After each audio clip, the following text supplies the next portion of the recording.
Hello, and welcome to just the last few weeks of the semester.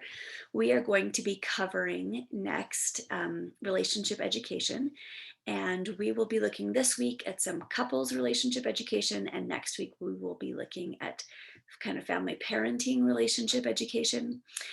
Um, this week and next week, and then I guess we've got one more week after these 2 weeks before finals week. And so there will only be one digital dialogue for this week and next week. And you can answer the questions from this week using information for next week if you'd like to, or from past times in the course. And so that will be just one digital dialogue to turn in.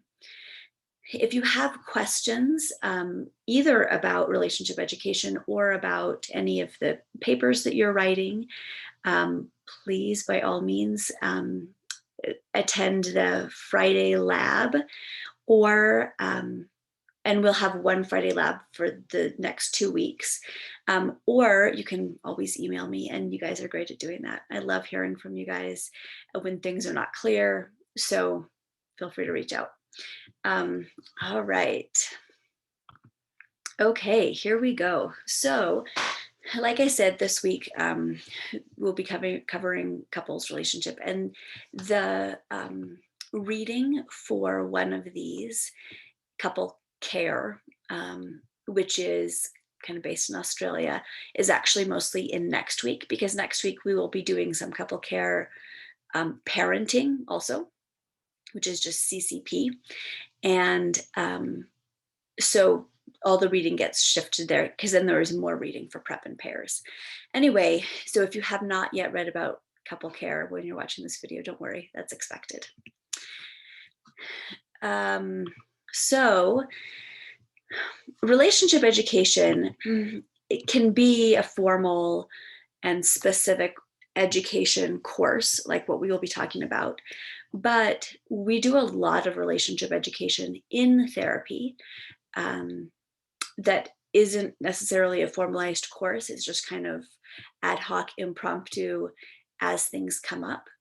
And some of the things that we've talked about teaching couples about through the different models that we have learned are first systems thinking about how we don't often have an identified patient in marriage and family therapy. We recommend that they think about the symptoms that they're seeing as a broader systemic issue rather than one person's issue. And then, of course, there's lots of systems principles that we see throughout all the different models that we would teach couples and families about.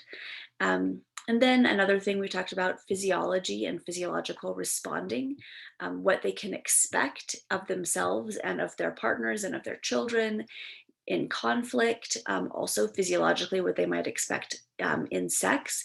So as a marriage and family therapist, couples have sex. And so that's something that we talk about a fair amount, sometimes kind of do some sex therapy. Sometimes people will come in for that.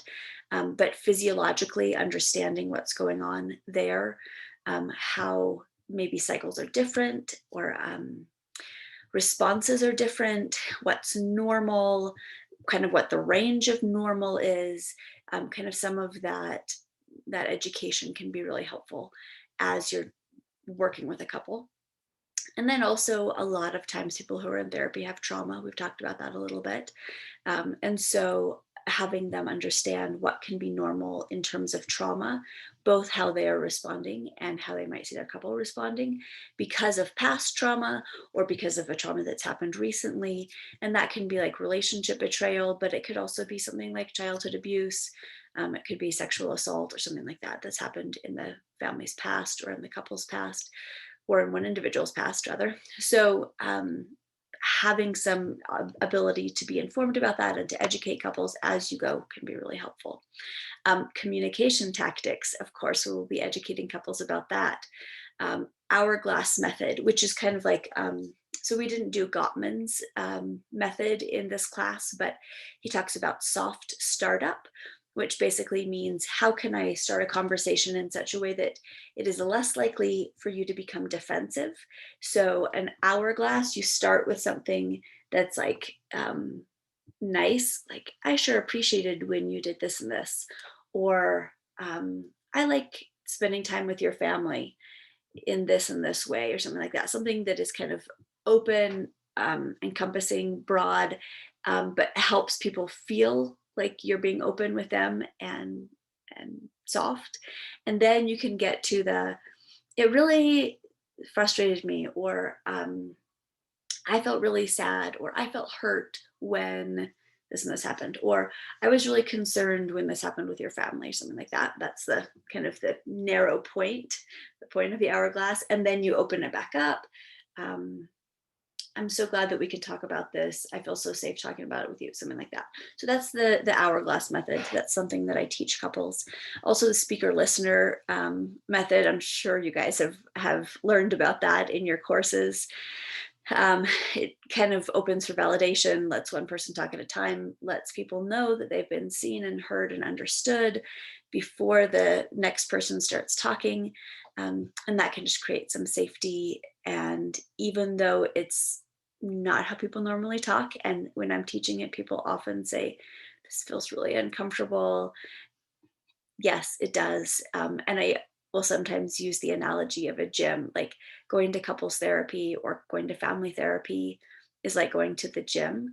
You're going to do movements there that are harder than you would do other places and that are not the same movements you would do other places. And the reason you're going to the gym is so that you can have better whatever it is, or maybe you're going to the physical therapist so you can have better whatever it is in the rest of your life, because of doing these kind of weird things that you wouldn't do in normal life, in this specialized setting.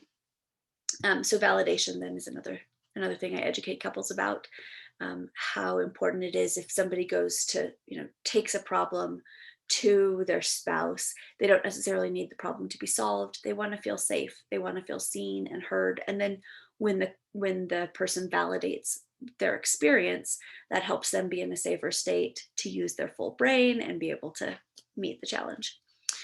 Other things that I educate about kind of in the course of therapy, normal patterns in relationships, having differences in parenting styles, differences in sexual desire or drive, or kind of cadence or rhythm of what is interesting to people. So just kind of that normalizing, sometimes normalizing for young couples. Um, you can do different things. If one of you wants to watch this kind of movie and the other wants to watch that kind of movie, you could either take turns, on different nights, or you could each watch your own movie. Or it's okay to need some time away from your spouse. That is an acceptable and normal thing. Maybe you want to hang out with your friends. That's not being disloyal. That means you are multifaceted and it's okay. So normalizing things. And then parenting practices is another thing that I educate about pretty frequently in therapy.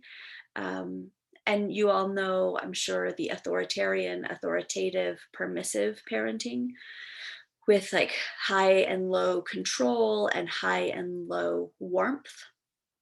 Um, if you don't know about that, you could probably Google it, but it's a pretty basic grid that helps, especially if parents are kind of coming from, one is more or less controlling and one is more or less warm, helping them conceptualize what's going on and find a space that they're both comfortable in and that's healthiest for them and their kids. Um, Child development, sometimes people will bring in a kid and be upset or worried, or sometimes they don't even bring in the kid, but they're talking about the kid, about, my 3-year-old just is so lacking in compassion and doesn't notice. And it's like, yep, that's true, but it's not because there's something deficient in their character. It's because they're 3 and their brain has not yet developed in such a way that makes compassion a thing. Name it to tame it. So, and you guys in your book reading will maybe have come across some of these. And those books that you have read and that you'll give reports on have excellent information that you can use, in your daily life, probably to inform family and friends. But as a therapist, you could also use those to educate couples. And that name it to tame it is one that comes up in, um, I think, two of Dan Siegel's books. I think it's both The Whole Brain Child and No Drama Discipline. Um, and maybe a form of it comes up in How to Talk So Your Kids Will Listen and Listen So Your Kids Will Talk. Also, I'm not sure. And I don't know if anybody's reading that one. Anyway, that name it to tame it principle is basically that you validate the child's emotion. You know, if they're throwing a tantrum, wow, it looks like you're super angry about this. Can you tell me about that anger? So as they name the emotion, identify the emotion, it helps it become less out of control, because they feel validated, they feel safe, they feel seen, and then they can begin to have names and words for how they're feeling, and that just helps them feel more in control of it. So, relationship education happens all the time in therapy, and these more formalized uh, models of relationship education can be helpful. You could pull different parts of them if you wanted to, or sometimes you could recommend that a couple go and maybe do an app. In one of these, in the pairs, they have different kind of modules, different apps. They call them apps. I don't think they're really things you could get on your phone, but anyway, I didn't see how to do that, but they have them on their website. You probably saw that in your reading also. Anyway, so that's something that you could pull in and use to supplement therapy. The couples care program also is something that is done in conjunction with therapy, or at least having a therapist or some relationship educator as a coach. It's helpful to be able for couples to be able to read things on their own, but sometimes they have questions, or they struggle to practice, and so having somebody else to be a third party and to have kind of an objective eye, or who's been through it before and can offer some feedback, some reflection, some coaching, can be really helpful. Okay, a brief reflection question for you. What is something that you have learned either in this course or in any of your classes in college that has to do with relationships that you wish you had known before you learned it, that you thought when you learned it, oh, this would have been so helpful, or that you would like every couple and family to know? And maybe you kind of become a proponent of teaching it. Maybe there's something that you have shared with family or friends in the course of this. So I'm interested to just know, what would you like to be teaching? Okay, so these are all of the relationship education programs that we will cover in the next couple of weeks. Um, and so we'll do the first three this week, next three next week. And hopefully these won't be too long of lectures. We'll just go through them. And so basic understanding, and I've kind of covered this with relationship education, they are developed to serve a broader audience. It kind of lets some of the, at least education parts of therapy, be more scalable. Um, Being able to get the message out to as many people as possible so that people's relationships can be better is really a helpful thing.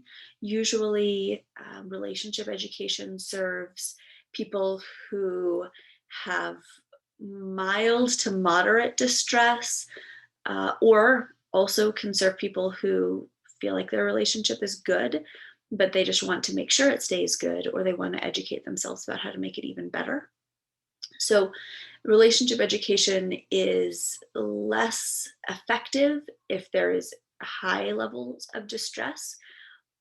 And that might be some physiological things going on. They really need some focused coaching and understanding and involvement and engagement in a safe place with a therapist who's working with them.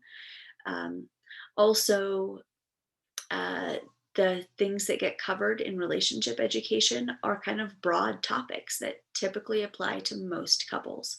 So if there is some extreme distress or some trauma or something that's been happening, that is more particular to that couple, this would maybe be less helpful. Usually educators are trained to administer whatever is the program, whatever is the education model. And most of them have modules.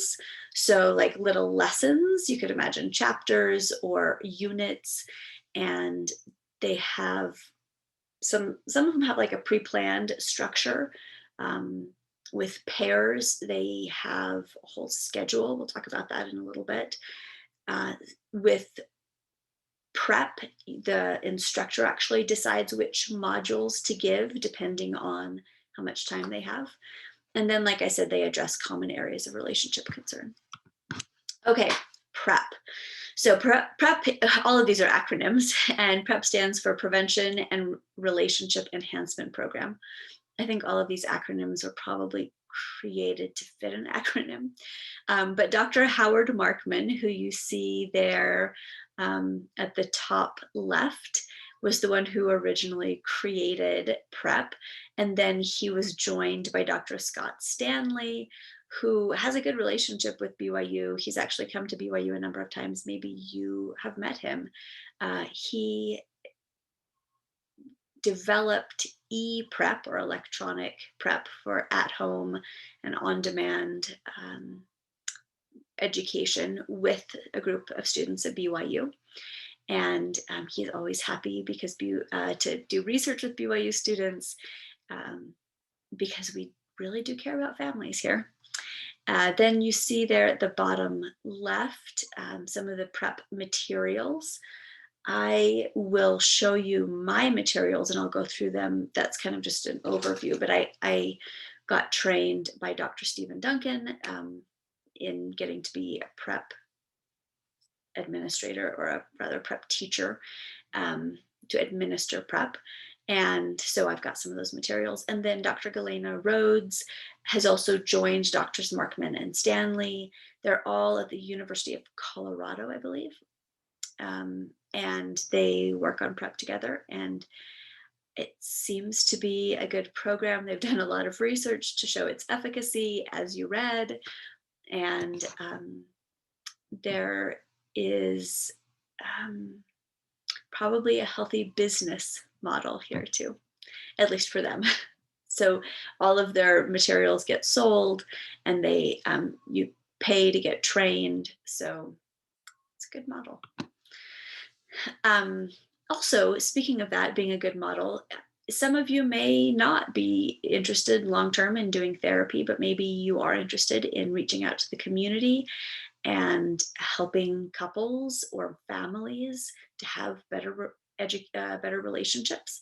And so there is, you've probably heard, a certified family life educator, which you can actually get that certification through National Council of Family Relations, NCFR.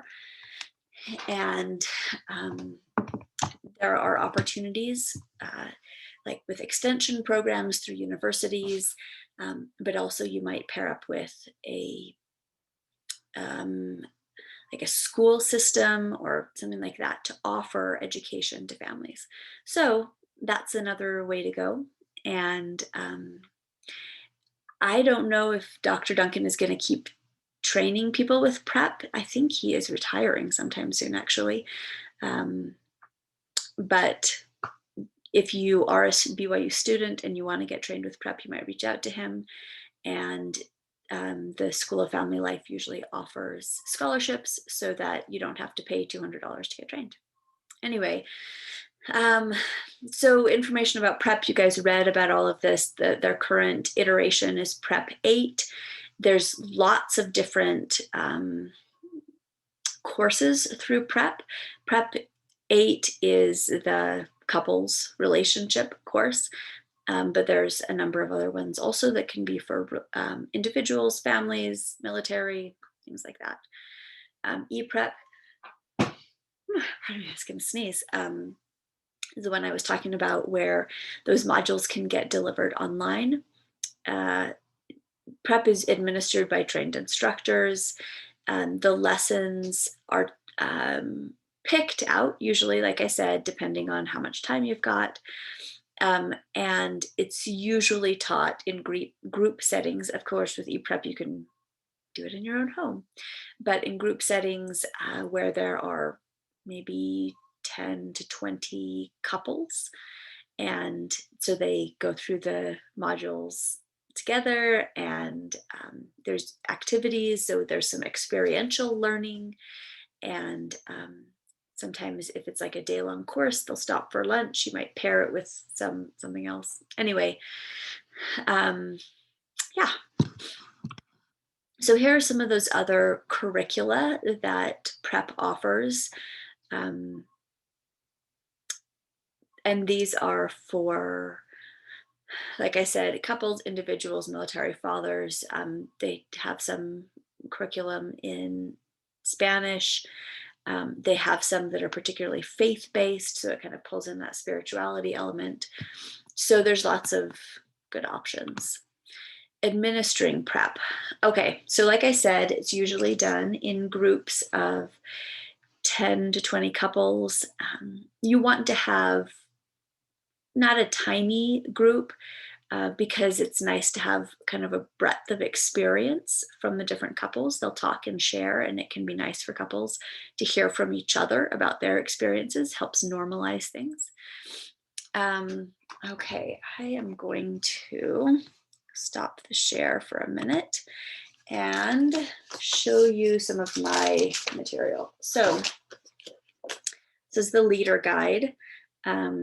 And it is basically a lesson outline for all of the lessons of Prep. I will just take you through, and then it also has like some basic teaching principles in it, how to be successful. So let's see here. I will take you through, okay, danger signs and time out. So it gives you kind of, these are the parts that you will be teaching. Usually each one is taught in about 50 minutes to an hour. Gives you like how to prepare, what materials you'll need. And these are the materials from Prep. This is like AV equipment. And then it takes you through the various lessons in this module. So, and then it has also, so it has these danger signs with danger signs and timeout. And it will show you a participant guide. So one of the things you can get is a participant pack. And this comes with, I'll just show you, there's so much to it. So there's all of these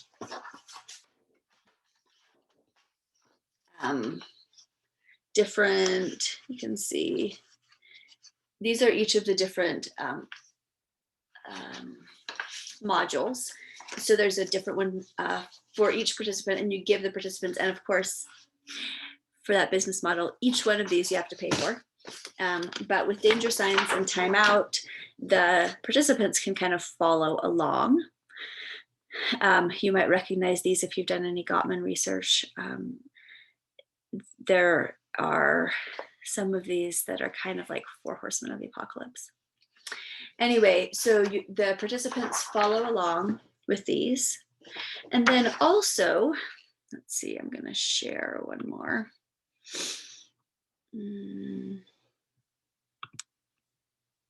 Okay, so when you get trained, you also get a handy USB drive that has all of this information on it. So each of these lessons has additional information. So there's a PowerPoint that you are sharing that will have the stuff that's in the participant guide, and then it also has some scripts. It has a movie, so it's kind of, we're pulling in a lot of different styles of learning. So they're reading, they're watching, they're participating and doing some experiential, and then they're listening to you also.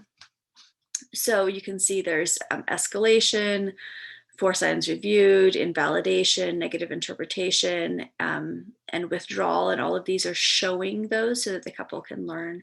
And then they for almost all of these will also be taking turns, or will like stop the training and they will do something with their spouse, doing that experiential learning. So then of course they give some additional resources, um, and information that you might want to share with a couple. I also put together, and let's see, I think I've got it in here,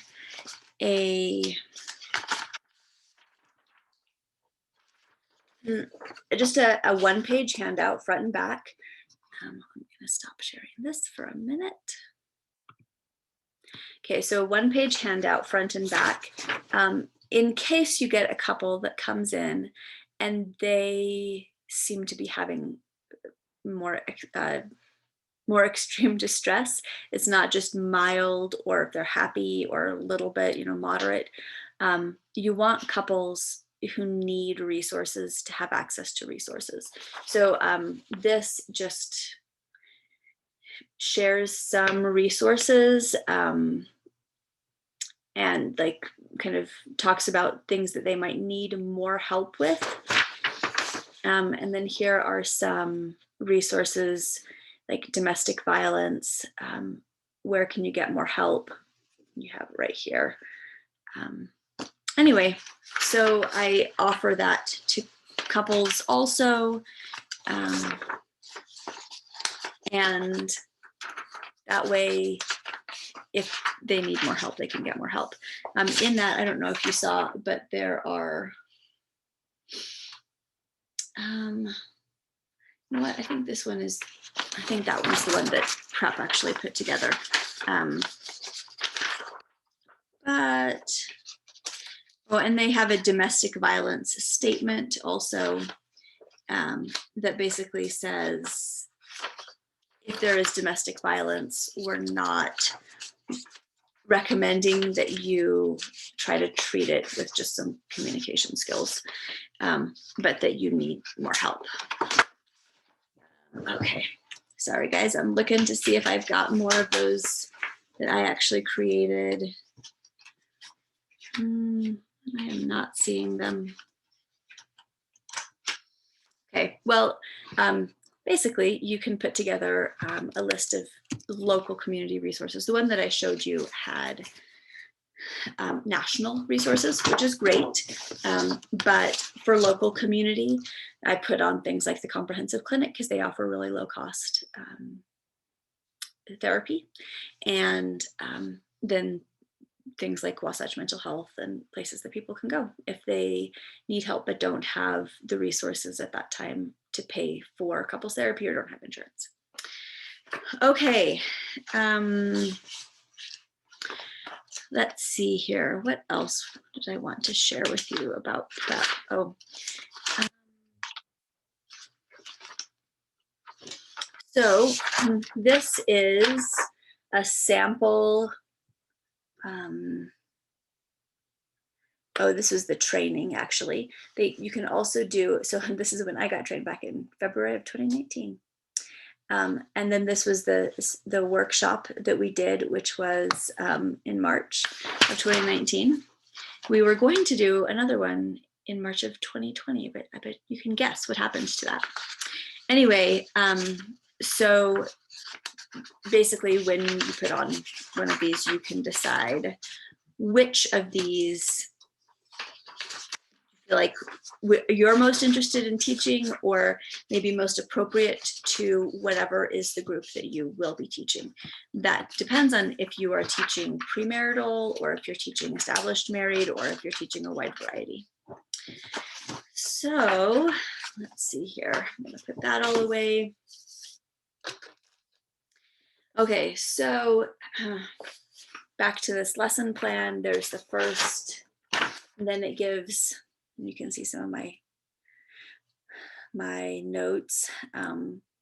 It talks about things you will want to stress and focus on. Takes you through what's going to be in the PowerPoint that you will be presenting, so you're not surprised by it, and that you can plan how you're going to teach. Anyway, yeah,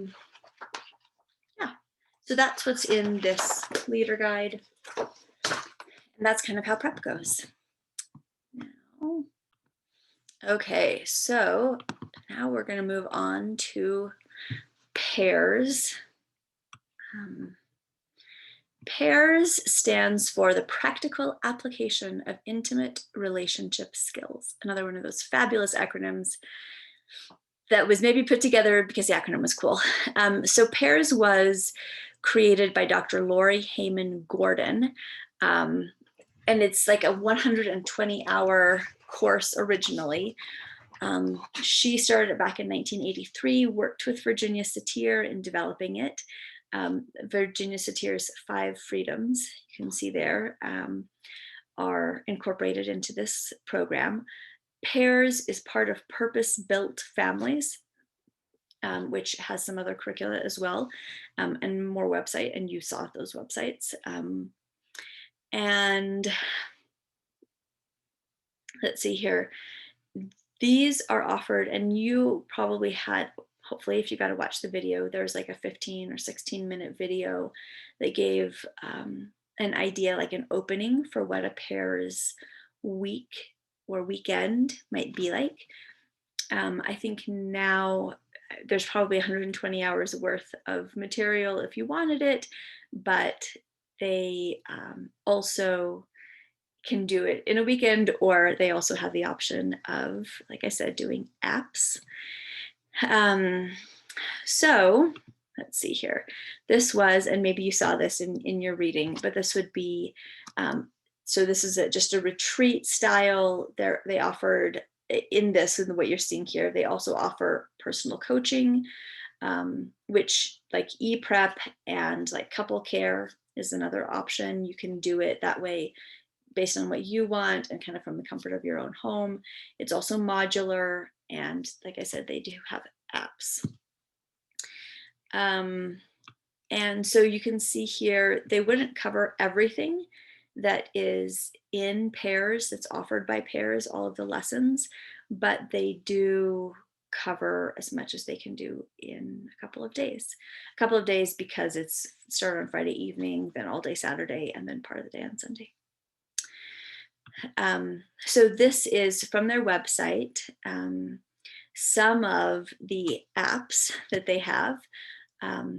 And you also got to look at their daily temperature reading, DTR. Could also be define the relationship, but in this one it's daily temperature reading, which is a worksheet, a way for couples to check in, to make sure things are going well, to address issues when they come up quickly, instead of having them fester and create problems.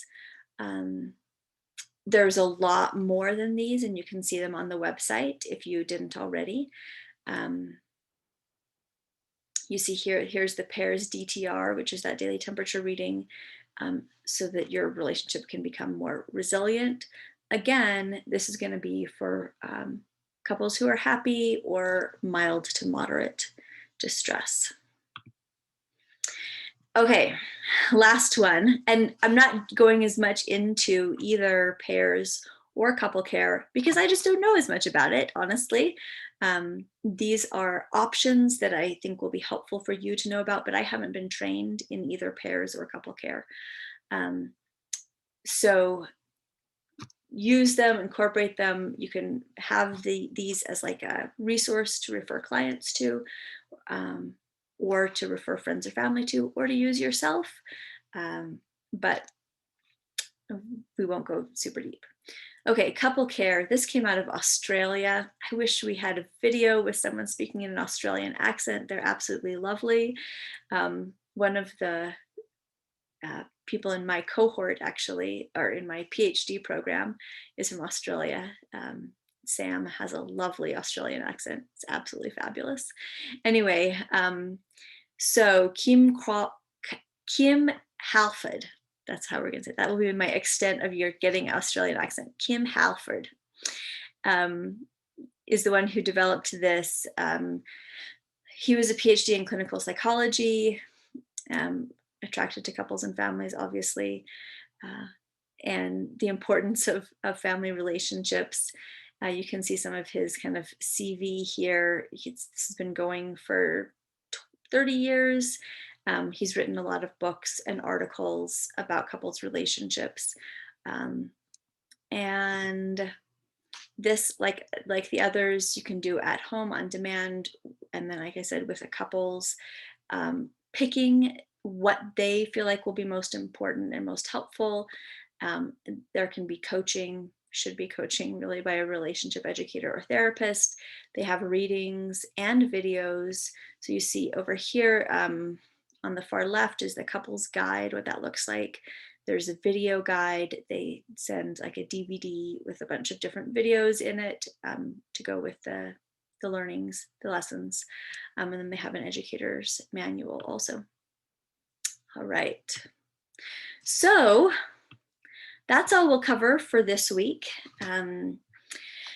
I hope that's helpful for you, and I hope that the readings have been helpful to get a sense of how to find a program or find modules that can help educate couples, help kind of provide some supplemental usage in doing therapy. And if you have questions or comments, of course, feel free to ask those. We just had the one reflection question this week. And then next week, there will be a couple more in that lecture and one digital dialogue for both weeks. So you don't have to turn it in by Friday, but the following Friday.